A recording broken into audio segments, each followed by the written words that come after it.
Alinga nyutum do Krishna Chandra Hemram atu Dulki noa Maramburu Cultural Association rini nitong uposabhapati lekate hang ko bachaw kadinya ar teheng noa Marsapa bol nai godare nit marang midun dupup tahen kana ona dupup re na kami hora lekate do noka tahen kana hijuk kan जो Disember 30 तारीख जंग बाहा जबेना पिकते गलमारावेना और अब सानताड़ समाज रेना नाना हुनर रायरीत चितान हो किसी गलत तहेना और नुआ हिजू कान Disember 30 जंग बाहा जबे चेलकाते नायते नपायते तोराबा और ओना ठावरे बांगमा अमारंगो घाट रे जहां तिना उन्नतिमूलक कमी दरकारों कना बांगमा खोजोग कना ओना को चेलकारे हुई दाड़ेगोआ आबो को कुरुमुटु बखान सरकार को गड़ा सपोर्टे ओना को चेतान रे आबो को चेष्टा बा प्रयास बो दोहया और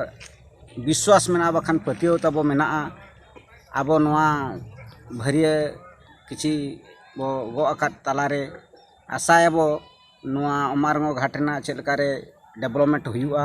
सावते नोआ कमिट मांग से लहा दाड़ेया सावते आबो समाज रेना अन अरी चेलकाते नायते नपायते आबो मांग से लहा दाड़ेया और आबो समाज ना कुप्रथा बखा बड़ी अर्संग को चेलकाते साहा सरिया और बेस अर्संग को आबो अपनार जोंगा सावते मेन कथा दो हुयुग कना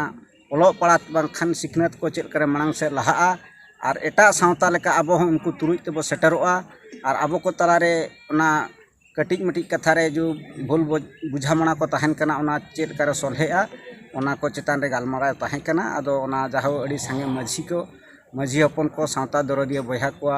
योगदान इदी कते तेहें अड़ी नपाय के सफल कना और इना मेन कते हां ली तहें कना अच्छा अलिया नितुम दो श्री धनेश्वर टुडू तेहें नो आबो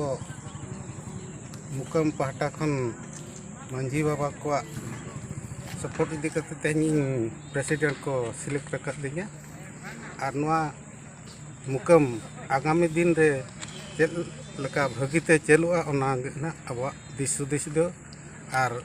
जहाँ के कमी नोआ अब मुकम घाट रे भलम दो कमी को अब गबो नेल सजेया और आगामी दिन रे नोआ जेमती अधिक उन्नति ओना दिगरे अब बो कमिया और जेमन सरकार करे कोठन कन अब नोआ अनुष्ठान प्रति चेलकारे गड़ा सद को हिजुआ फंड्स को बढ़ावा ओना प्रति अब अधिक ध्यान बो एमा और डेवलपमेंट कमी को किसी नोंडेना साथे अब लोकल रे कमी हो येला ओनागे अलिया मारन दिसु नोआ मरसेपाड़ मारामबुरु कल्चरल एसोसिएशन रिन प्रेसिडेंट लेकातलिन ताहे कना आदो आवश्यक मुताबक नोडे दो ओकया प्रभावते चे चापते और बांखान दो जहाना एटकेटोने को इदी कते तेहें नोआ प्रेसिडेंट पद खनिन साहा कना उनकान जिनिस तो बांग कना नोआ दो अलिया मने रेना कथा ताहे कना जे अलिन मिदिन नोआ पद खनिन पदमुक्तआ कारण अलिया अडिगान गावता मेना ओना गावता कोरेना कमी को हो अडी मेना इदी कते आदो प्रेसिडेंट पद खनिन साहायना इखन ओना एग्जीक्यूटिव बॉडी रे अलिन चीफ एडवाइजर लेकाते दो मुख्य परामर्शदाता लेका हिसाबते मारामबुरु कल्चरल एसोसिएशन रेलिन कमिया और अलिंग इदी काते तीना कड़ा को 30 डिसेम्बर रे